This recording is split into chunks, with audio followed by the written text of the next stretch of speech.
The signal came during what the Galactic Peacekeeping Alliance called the Hour of Reflection. Commander Alan Porter sat alone in the observation deck of the diplomatic vessel Stellar Envoy, watching the spiral arms of the galaxy stretch before him. 3,000 years of peace had united over 10,000 species. Most had evolved beyond violence, turning their energy toward art, philosophy, and exploration. It was beautiful. It was harmonious. And as Alan was about to learn, it was terribly vulnerable. A soft chime broke the silence. "Commander," said the ship's communication system, "we are receiving an emergency transmission. Priority level Alpha." Alan frowned. In his 15 years serving the Alliance, he had never heard of a Priority Alpha transmission. Source? The Nelvarian homeworld. His frown deepened. The Nelvarians were one of the oldest members of the Alliance, a species of gentle scholars whose mathematical models had made faster-than-light travel possible. They were peaceful even by Alliance standards, having abandoned all forms of conflict nearly 5,000 years ago. "Put it through," Alan ordered, rising to his feet. The air before him shimmered and a holographic image formed. A Nelvarian appeared, their normally smooth blue skin now ashen gray, 4 eyes wide with fear. Alan recognized Ambassador Trill, though he had never seen the dignified diplomat in such a state of distress. "This is a desperate plea to any Alliance vessel within range." Trill's voice shook. "We are under attack. Our cities burn. Our people—" The image flickered as an explosion sounded in the background. "We have no defenses. Our security forces carry ceremonial weapons only. Please, we beg for immediate intervention." The transmission continued, showing scenes that Alan struggled to comprehend. Nelvarian crystal cities famous throughout the galaxy for their beauty, now shattered. Streets filled with fleeing civilians. And the attackers. "What are they?" Alan whispered, leaning closer. The creatures moved with frightening speed, 6-limbed and covered in what looked like natural armor plating. They communicated through clicks and hisses, coordinating their movements with unsettling precision. Where Alliance species had evolved toward cooperation, these beings had clearly evolved for conquest. "They call themselves the Kryvax Dominion," Trill continued.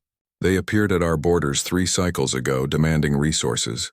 When we offered peaceful trade, they attacked without warning. Our scientists believe they share a hive mind of sorts. They coordinate perfectly, without communication technology." Alan's training took over. "Ambassador, I'm dispatching emergency signals to all nearby Alliance vessels. How many of these Kryvax have landed?" "Thousands. And their ships?" Trill's image flickered again as the diplomat looked skyward. "They're unlike anything in our records. Organic-looking. Almost alive themselves. Hold position, Ambassador. Help is coming."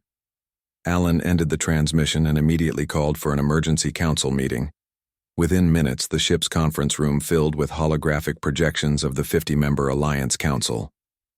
First Minister Volan, a tall, willowy being from the Centauri system, spoke first. "Commander Porter, your emergency signal has disturbed the Great Meditation. What could possibly warrant—" "The Nelvarian homeworld is under attack," Alan interrupted, breaking protocol. "A previously unknown species called the Kryvax has launched a full-scale invasion." Silence fell across the council. The concept of invasion had grown foreign to them over millennia of peace. "Impossible," said Councillor Xerix, an ancient being who had served for over 200 years. "Our scanners monitor all approaches to Alliance space." Alan played the transmission. As the footage of burning Nelvarian cities and advancing Kryvax forces played, the council members' expressions changed from disbelief to horror. "Their technology seems barely advanced enough for interstellar travel," noted the scientific advisor, a floating cloud of conscious gas named Mira. "But their biology, those exoskeletons would resist most of our tools, and the way they move suggests enhanced strength and reflexes." "What are our options?" Alan asked. "The peacekeeping fleet isn't designed for combat. We have containment fields and stun capabilities for the occasional pirate or smuggler, but nothing that could repel an invasion force." The council fell silent again, longer this time. Finally, Elder Xerix spoke, voice barely above a whisper. There is one option. In the Forbidden Archives, there are coordinates for a system deliberately quarantined centuries ago. The Council voted unanimously to avoid contact with this species. They were deemed too dangerous. More dangerous than these Krivaks? Alan asked. Xerix's 8 eyes blinked slowly. The Krivaks evolved as predators, yes. But this other species, they evolved as something far more complex. They can build wonders and weapons with equal skill. They create medicine and poisons in the same laboratories. They compose music that moves the soul and design weapons that destroy worlds. What species? Asked First Minister Volan. They call themselves humans. The word hung in the air like a forbidden spell. Several council members visibly recoiled. Humans are a myth, said the military advisor, a veteran of the few small conflicts that had troubled the Alliance's long peace. Stories to frighten younglings. No, Xerix said firmly. I have seen the records myself. 200 cycles ago, an exploration vessel encountered their homeworld. The ship's captain reported a species of great curiosity and greater violence. They were just beginning to explore their own solar system then. And now? Alan asked. Unknown. We have maintained the quarantine, but their development rate was alarming. They accomplished in decades what took other species centuries. First Minister Volan squared his shoulders. The quarantine was established for good reason. These humans are too unpredictable, too dangerous. More dangerous than extinction? Alan challenged, pointing to the frozen image of Nelvarian cities in flames. The Krivaks won't stop with one world. You've seen how they fight. The Alliance has forgotten how. Another explosion rocked the Nelvarian transmission, which still played silently in the background. Ambassador Trill could be seen helping wounded civilians. We need a formal vote, said the First Minister reluctantly. While you vote, people are dying, Alan said. The Nelvarians have been Alliance members for 20 generations.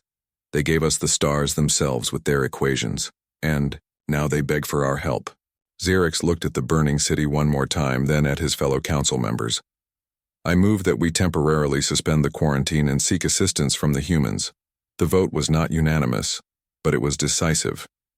Faced with an enemy they couldn't comprehend, the council chose the dangerous known over the deadly unknown. Commander Porter, said First Minister Volan heavily, you will take your vessel to the coordinates Elder Xerix provides. You will make contact with these humans. Explain our situation. Ask for their help. But, he added, raising a long finger in warning, remind them that this is a peacekeeping mission. We seek to contain this threat, not destroy a species. Alan nodded, though a small voice in his mind wondered if the humans would make such distinctions. According to legend, they had spent most of their history fighting each other. What would beings who had perfected violence among themselves do when faced with an external threat? Coordinates received, reported the ship's system. Course laid in for solar system, third planet. Local name, Earth. Take us there, Alan ordered. Maximum speed. As the stellar envoy jumped to faster-than-light travel, Alan could only hope that the council had made the right choice. They had sent out a desperate plea for help.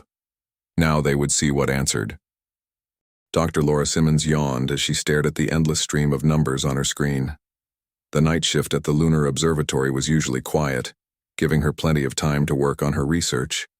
Tonight she was tracking small objects passing through the outer solar system. A boring but necessary job. Most of the objects were just space rocks that had been floating around since the birth of the solar system. Then she saw it. An object moving too fast and changing direction too smoothly to be natural. Laura blinked and checked the readings again. Whatever this was, it wasn't following the normal rules of physics, at least not the physics humans understood. Hey, Steve, she called to her colleague at the next desk. Can you look at this trajectory? Steve Wheeler rolled his chair over and peered at her screen. His eyes widened. That's not possible. Nothing can decelerate that quickly without breaking apart. And look at the heat signature, Laura pointed. It's barely registering despite the speed. Steve reached for the red phone that connected directly to Space Command. They need to see this now. Within hours, observatories and military installations across Earth were tracking the unknown object as it moved past Saturn's rings and continued inward toward Earth. Government leaders met in emergency sessions. Military forces went on high alert. News channels switched to 24-hour coverage as grainy images of the object appeared on screens worldwide. "It's definitely not one of ours," said General Paul Wilson during an emergency United Nations meeting. "And it's not moving like anything we've ever built." UN Secretary Ella Martinez looked around the table at the grim faces of world leaders. "So we're all in agreement?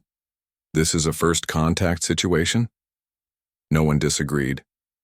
Decades of science fiction had prepared humanity for this moment in theory, but the reality of an actual alien spacecraft approaching Earth sent waves of both fear and excitement across the planet. The alien vessel established orbit around Earth 36 hours after first detection.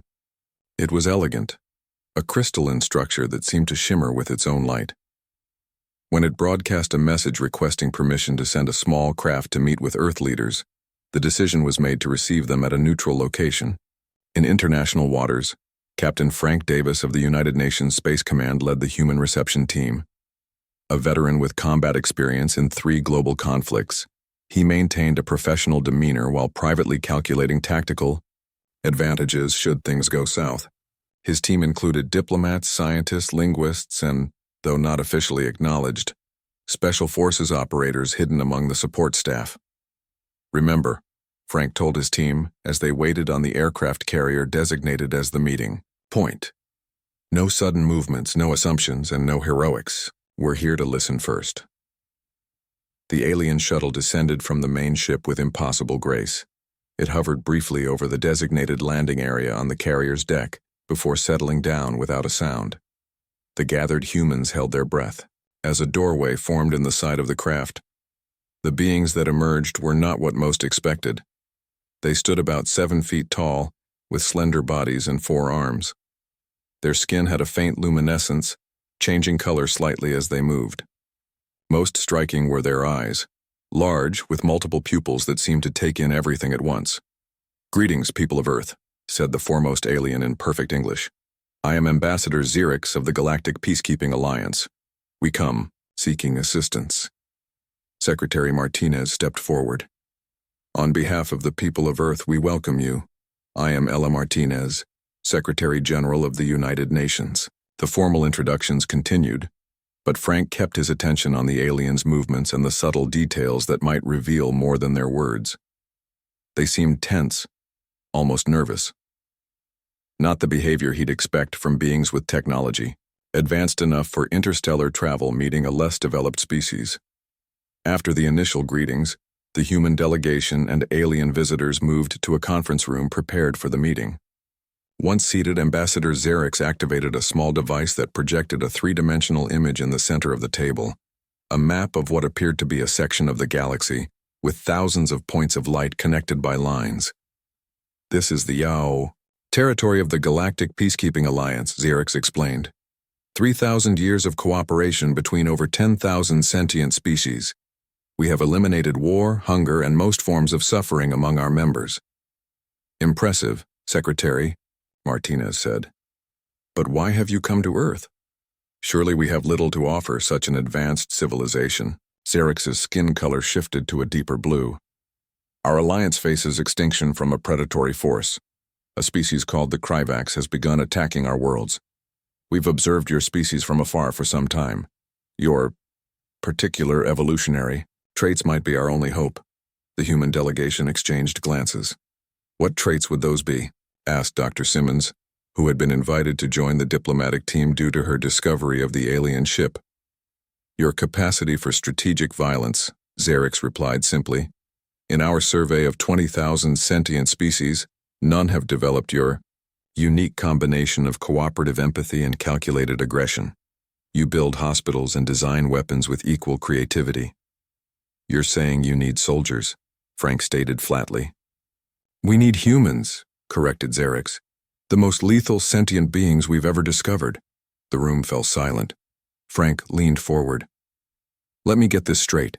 You've been watching us for how long? We discovered your world 200 years ago, Xeric said. We placed it under quarantine. Quarantine? Secretary Martinez asked, voice sharp. You mean you've been isolating us? For your protection and ours, Xeric said. Your species was deemed too unpredictable, too prone to violence to join our peaceful alliance. We diverted asteroids that would have struck your planet. We monitored your communications. We were waiting for you to evolve past your aggressive instincts. But now you need those aggressive instincts, Frank concluded. Xerix nodded, the gesture clearly learned from studying humans. Our peacekeeping forces are not designed for warfare. We have ships for exploration and diplomacy, not combat. The Aida Krivax evolved as apex predators. They have natural armor, toxic secretions, and hive mind coordination. They are conquering our worlds one by one, and we cannot stop them. So you want us to fight your war? General Wilson asked. We want you to save billions of innocent lives, Xerix replied. And in return, we offer knowledge, medical advances, clean energy technology, faster than light travel. Frank caught Secretary Idior Martinez's eye. They both recognized that this wasn't just a request for help. It was a turning point in human history. Earth's isolation was ending, ready or not. We'll need to consult with our governments, Secretary Martinez said carefully. This decision affects all of humanity. Of course, Xeric said. But please understand that time is short. Even now, the Krivax advance. The Nelvarian homeworld may have already fallen. Others will follow. As the meeting concluded and the aliens returned to their shuttle, Frank remained behind with Secretary Martinez and a few key advisors. What do you think, Captain? Martinez asked him quietly. Frank watched the alien shuttle rise silently into the sky. I think they're desperate, and desperate people, or aliens, don't always tell the whole truth. You don't trust them? Trust has to be earned, Frank replied. But one thing's for sure, nothing on Earth will ever be the same again. 3 months after first contact, Earth had changed more than it had in the previous century.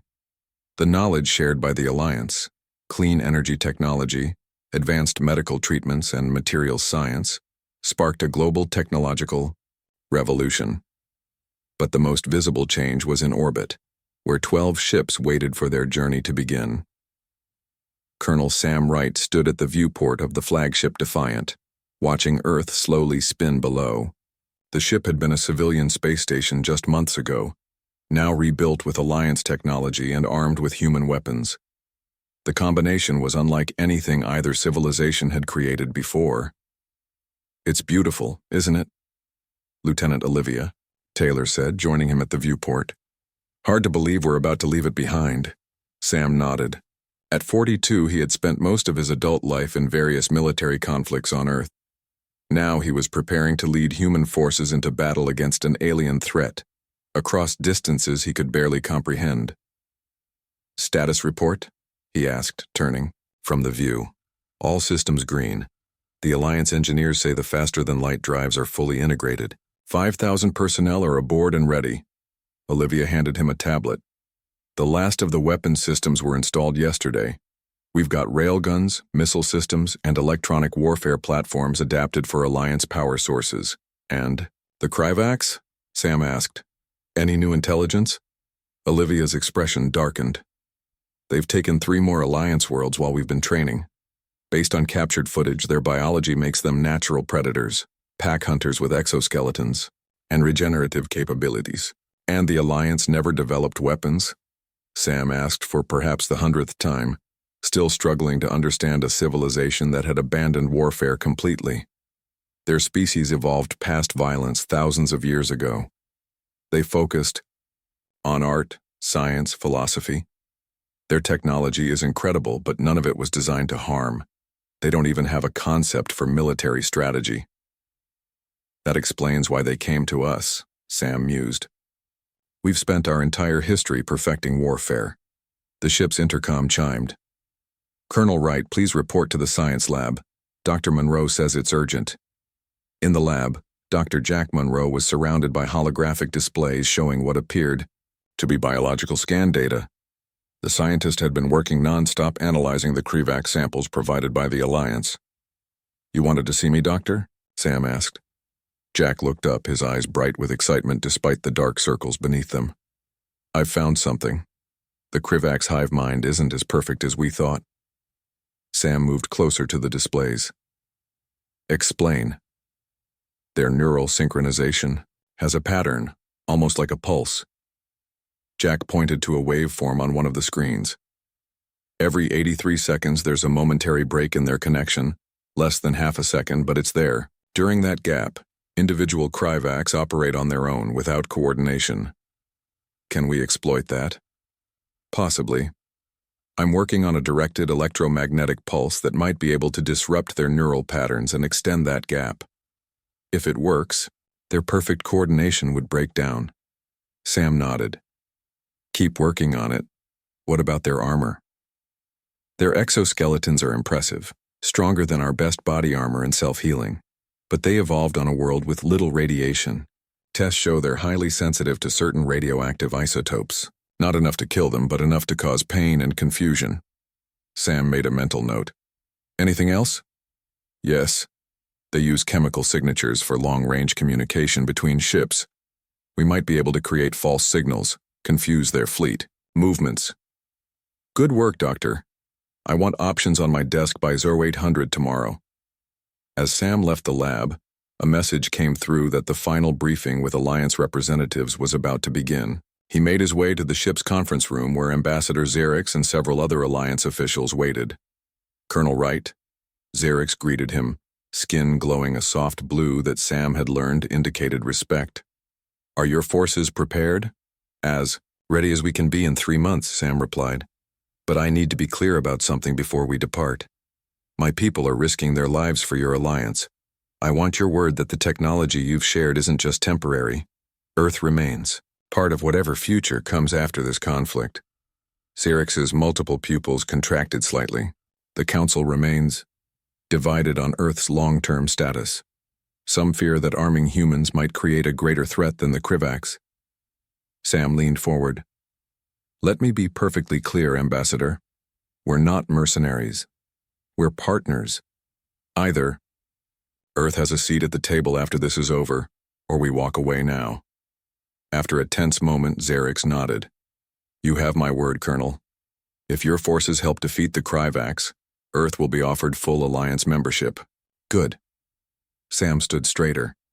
"Now show me exactly where we're heading." A 3-dimensional star map appeared over the conference table. Xerix pointed to a star system near the edge of Alliance space. "This is Nelvar, home of the Nelvarians. Was the first world attacked and is still partially under siege. The Krivax haven't completely overrun it because they're using it as a staging area for attacks on nearby systems. If you can liberate Nelvar, you can cut off the Krivax advance into the core Alliance worlds." Sam studied the map, mentally calculating distances and strategic positions. "What about Krivax numbers? Fleet strength?" "Our latest intelligence suggests approximately 200 ships, though many are small. Their largest vessel, what you might call a flagship, coordinates their fleet movements." Lieutenant Taylor, who had joined them for the briefing, spoke up. "And what about Alliance forces? Will we have any support?" "Our ships will transport your forces and provide logistical support," Xerix said. "But as we've explained, our vessels are not armed. Some are equipped with strong shields, but nothing that could be considered a weapon." Sam exchanged a glance with Olivia. 5,000 humans against an alien armada. The odds weren't great, but humans had faced bad odds before. "One more question," Sam said. "Why do the Krivax want Alliance territory? What are they after?" "Resources, primarily," Xerix answered. "Their homeworld is depleted, and," the alien hesitated, "they consume other sentient species." The room fell silent. Sam's jaw tightened. "They eat people?" "Yes. The Nelvarians they've captured are being used as food sources." Sam looked around at his officers, seeing the same determination in their eyes that he felt. This wasn't just about securing Earth's place in the galaxy anymore. This was about stopping something truly evil. "We depart in 6 hours," Sam said firmly. Make sure everyone knows what we're fighting for. Later, as final preparations were underway, Sam returned to the viewport. Earth was smaller now, just a blue marble against the blackness of space. Soon it would be just another star in the sky. Are we doing the right thing? Olivia asked quietly, joining him again. Sam didn't turn from the viewport. The Alliance called us the most lethal beings in the galaxy. Time to prove them right. As Earth diminished to a tiny blue dot behind them, the human fleet engaged there, faster than light drives. Streaks of light surrounded the ships as they jumped to speeds no human had ever traveled before, carrying with them humanity's greatest weapon, the ability to fight when peace failed. The human fleet dropped out of faster-than-light travel at the edge of the Nelvarian system. 12 ships, small by Alliance standards but bristling with weapons that made the peaceful aliens uncomfortable. Colonel Sam Wright stood on the bridge of the Defiant, taking in the scene before him. The Nelvarian homeworld was a blue-green jewel against the blackness of space, partially obscured by a blockade of Kryvax ships. These vessels looked nothing like human or Alliance designs. They were organic in appearance with spined exteriors and a reddish-brown coloration that reminded Sam of dried blood. 37 enemy vessels detected, reported Lieutenant Olivia Taylor from her station. Most appear to be small fighter class, but there are 5 larger ships that match the description of their troop transports. And the flagship? Sam asked. Not visible from this position. It may be on the far side of the planet. Sam nodded, studying the tactical display. The Kryvax had established a standard blockade formation, effective against civilian ships trying to escape, but not designed to repel, an organized military force. They had never encountered human resistance before. That surprise would be the first of many advantages. All ships battle formation Delta, Sam ordered. Shields at maximum. Prepare main weapons but hold fire until my command. The human fleet spread into a 3-dimensional wedge formation, with the Defiant at the point. Alliance observers watched from their own vessels, hanging back at a safe distance. Many recorded the proceedings. Warfare was now a historical curiosity for them, something their ancestors had abandoned millennia ago. They've spotted us, Olivia reported as the Kryvax ships began to move. They're forming up to intercept. Sam watched as the enemy vessels fell into a perfect, symmetrical pattern. Just as the intelligence reports had indicated, their movements showed the uncanny coordination of a hive mind. Remember what Dr. Monroe discovered? Sam reminded his officers. Every 83 seconds, there's a momentary gap in their neural network. Time our main assault to hit during that window. Communications Officer Ben Harris spoke up. Colonel, we're receiving a transmission from the planet's surface. It's faint, but it's definitely coming from a Nelvarian emergency beacon. Put it through. A weak voice came through the speakers.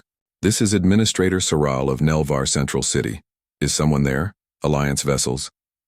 This is Colonel Sam Wright of Earth's United Defense Force. We're here to help. There was a pause, then. Earth? We don't recognize... Wait, you're the... quarantined species? The administrator sounded shocked. That's right. The Alliance asked for our help. What's your situation? Most major cities are under Kryvax control. They've rounded up thousands of our people. Those taken to their ships are never seen again. We're holding out in underground shelters, but food and medical supplies are running low. Hold on a little longer, Sam promised. We're going to break that blockade and get to you. As the transmission ended, Sam turned his attention back to the tactical display. The Kryvax ships were now moving toward the human fleet with increasing speed. They're preparing to fire, warned the sensor operator. Evasive maneuvers. Don't return fire yet. I want to see what they've got. The Kryvax weapons were energy-based, similar to what Sam had seen in Alliance defensive systems, but modified for offensive use. The beams lashed out across space, most missing as the human ships performed evasive maneuvers that the Kryvax clearly hadn't anticipated. Analysis? Sam asked as the first volley ended. Their weapons are powerful but slow to recharge, reported the weapons officer. And their targeting systems seem primitive compared to ours. Sam nodded. They've never needed to develop better weapons. Until now, they've only faced opponents who couldn't fight back. He checked the time. 20 seconds until the next neural gap in the Kryvax hive mind. All ships, prepare to fire main railguns on my mark. Target their largest vessels first. Fighter, squadrons, launch and engage the smaller ships. Remember your training. They move in perfect formation, which makes their patterns predictable. The countdown reached 0. Fire! The human ships fired as one. Magnetically accelerated projectiles streaked across space, moving at a significant fraction of light speed. The Kryvax shields, designed to stop energy weapons, did little against the kinetic impact. 3 of their larger vessels erupted in explosive decompressions. At the same time, human fighter squadrons launched from the larger ships. These small agile craft had been specially designed for this mission, incorporating Alliance technology with human combat tactics. Lieutenant Ryan Cole led Delta Squadron, 12 fighters moving in a loose formation that allowed for individual initiative, something the hive-minded Kryvax couldn't comprehend. Delta Squadron, form up, Ryan ordered as his fighters streaked toward the enemy. Remember, target their communication nodes, those spine-like protrusions near what looks like their engines. The human fighters engaged the Kryvax vessels in the first dogfight between different species in galactic history. The Kryvax moved with perfect coordination, but lacked creativity. When the humans broke formation and attacked from unexpected angles, the enemy couldn't adapt quickly enough. Back on the Defiant, Sam watched the battle unfold. "They're retreating," reported Communications Officer Harris as the remaining Kryvax ships broke formation and began to move away from the planet. But Sam shook his head. "No, they're regrouping. This was just a scouting party testing our capabilities." He turned to the Alliance observer who stood silently at the back of the bridge. "Ambassador Xerix, I need to know where their main fleet is. Your long-range scanners are better than ours." Xerix's skin had paled to an ashen color, clearly disturbed by the violence he had just witnessed. Yes. Our scout ships report a larger Kryvax force gathering in the neighboring system, perhaps 50 more ships, including what appears to be their flagship." The Alliance Council members looked stricken. "There are more?" "Much more," Sam confirmed. "But now they know what they're facing, and so do we." He turned to his officers. "We've won the first round, but this fight has just begun. I want ground forces prepared to deploy immediately. We need to secure the Nelvarian population centers and establish defensive perimeters." As the human ships moved into orbit around Nelvar, Sam looked out at the stars where the Kryvax had retreated. They would be back, and in greater numbers. But they would find that humans were not like the peaceful Alliance species they had been preying upon. On the planet below, the news spread quickly. The most lethal beings in the galaxy had arrived, and for the first time since the invasion began, the Nelvarians dared to hope. Major Cole led the first dropships down to the surface, where they were met by stunned Nelvarians who had never seen humans before. The Alliance representatives watched in awe and horror as humans demonstrated what millions of years of evolution as persistence predators had created. Not just physical capability, but strategic thinking that turned the Kryvax's strengths into weaknesses. As night fell on Nelvar's capital city, Sam received reports from the ground teams. The Kryvax had fled the major population centers, retreating to fortified positions in the wilderness. Hundreds of Nelvarian captives had been freed, many telling horrific stories of what happened to those taken to the Kryvax ships. "We've made a good start," Sam told his officers during their evening briefing. "But this is just the beginning. The Kryvax will adapt their tactics. We need to be ready." Lieutenant Taylor nodded. "What's our next move, sir?" Sam looked at the tactical display showing the neighboring system where the Kryvax forces were gathering. "We take the fight to them," he said simply. "Humans don't just defend, we attack." The Galactic Peacekeeping Alliance had never known war until now. For 6 standard months, human forces led the defense against the Kryvax invasion, turning the tide system by system. What had begun with the liberation of the Nelvarian homeworld had expanded into a full-scale campaign across the edge of Alliance space. Colonel Sam Wright stood on the bridge of the Defiant, now scarred from multiple battles but still the flagship of humanity's expeditionary force. The view screen showed the latest Krivax retreat, the third in as many weeks, as their ships fled from the combined Human Alliance fleet. "They're learning," Lieutenant Olivia Taylor noted as she joined him at the tactical display. "Their formations are less predictable now." Sam nodded. "They're adapting, but so are we." What shocked the Alliance observers wasn't just human combat effectiveness, but the speed at which humans adapted their tactics. When conventional weapons proved insufficient against larger Krivax hive ships, Dr. Monroe developed a targeted bioweapon that disrupted their neural synchronization. When the Krivax evolved countermeasures, the humans switched to psychological warfare, exploiting the hierarchical weaknesses in their hive structure. "Sir, incoming transmission from Captain Chen," reported Communications Officer Harris. The view screen changed to show Captain Lisa Chen of the Resolute, the second largest ship in the human fleet. Her vessel had been leading the assault on the Krivax supply lines. "Colonel, we've confirmed the location of their main hive ship," Lisa reported. "It's orbiting the third planet in the Dracon system, heavily guarded but vulnerable if we can get past their defensive line." Sam leaned forward. "Are you certain? Our last 3 attempts to locate their command vessel turned out to be decoys." "We're certain. We captured a Krivax subcommander during our last engagement. Dr. Monroe's neural disruptor worked, broke it from the hive mind long enough for us to get reliable intelligence. This was the breakthrough they had been waiting for." The Krivax operated through a hierarchical hive structure.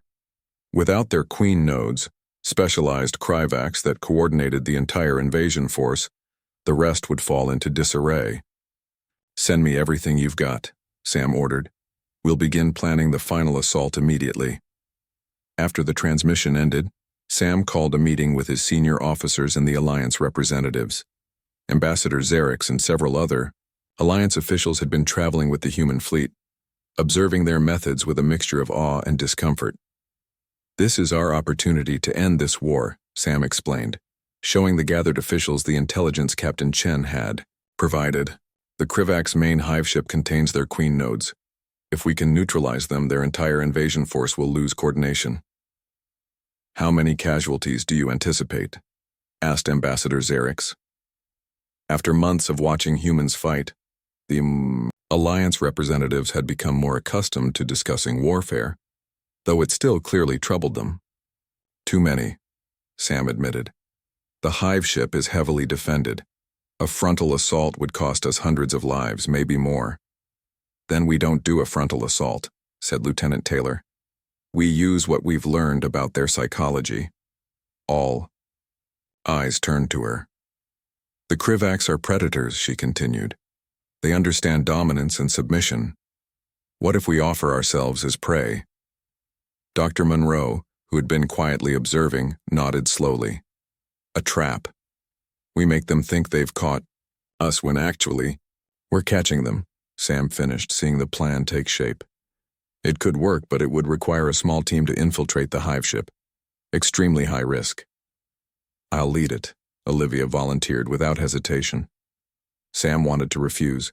Olivia had become more than just his second in command over these months of combat, but he knew she was right for the mission. "Start selecting your team. I want the plan on my desk in 6 hours." 3 days later, the trap was set. The Resolute, appearing damaged and vulnerable, drifted near the edge of the Dracon system. As expected, the Krivax took the bait, sending a capture team rather than simply destroying the seemingly crippled vessel.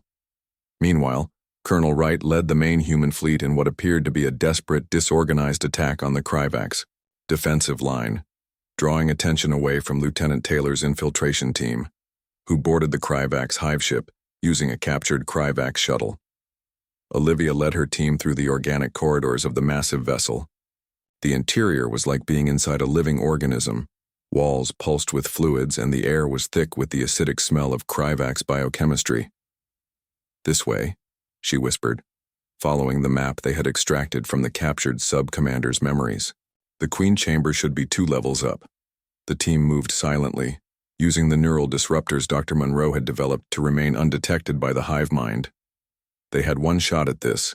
If they failed, the Resolute would be captured and the main fleet would suffer heavy losses in their diversionary attack.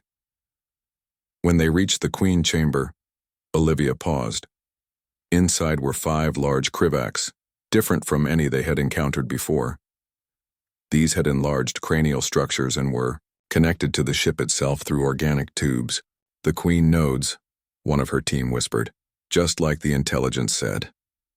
Olivia checked the specialized device they had brought, a modified version of Dr. Monroe's neural disruptor, designed to target the Queen nodes specifically. It would not kill them but would break their connection to the hive permanently. "Set the device," she ordered. "We have 3 minutes to get clear before it activates." They worked quickly, placing the device near the central node. Just as they finished, a group of Kryvax guards entered the chamber. The infiltration team opened fire, their weapons specifically designed to penetrate Kryvax armor. "Go!" Olivia shouted to her team as she provided covering fire. "Get back to the shuttle. I'll be right behind you." The firefight was brief but intense. Olivia took a hit to her leg but managed to fight her way out of the chamber as the device began to power up. She limped through the corridors, leaving a trail of blood as alarms sounded throughout the ship. Back on the Defiant, Sam watched anxiously as the battle unfolded. The diversionary attack was taking heavy casualties, but they just needed to hold a little longer. "Sir, energy surge detected on the hive ship," called out the sensor operator. "That's the signal," Sam said. "All ships, concentrate fire on their defensive line. Break through at all costs." The human fleet surged forward as the Krivak ship suddenly began moving erratically. On screens throughout the Alliance vessels, observers watched in amazement as the coordinated enemy formation fell. "It worked," Ambassador Zarek said quietly. "The neural connection is broken." Within hours, the battle was over. Without the Queen nodes to coordinate them, the Kryvax forces were easily overwhelmed. Some ships tried to flee, while others continued, fighting in isolated groups, but the threat they had posed to the Alliance was gone. Lieutenant Taylor's shuttle returned to the Defiant with her wounded but alive. The casualties had been significant, but far less than expected for such a decisive victory. After the battle, the Alliance Council convened to discuss humanity's future role. Some members advocated for restoring the quarantine, fearing the very capabilities that had saved them. Ambassador Zarek disagreed. "We evolved past violence and lost something essential, the understanding that peace must sometimes be defended. Humans remind us that compassion without strength leaves you vulnerable to those who possess neither." As the human delegation prepared to return to Earth, they carried with them Alliance technology, cultural exchanges, and a new position in the galactic community, protectors of a peace they had never known but would now help preserve. Colonel Wright stood at the observation deck watching the shimmering lights of distant stars. Lieutenant Taylor joined him silently, her leg healing in a medical brace. "They called us the most lethal beings in the galaxy," Wright finally said. "But they didn't understand what that really means." Taylor nodded. "Being lethal isn't just about taking life. It's about knowing when to spare it, and having the strength to do both." Across thousands of worlds, species that had never heard of Earth now spoke of humans with a mixture of fear and gratitude.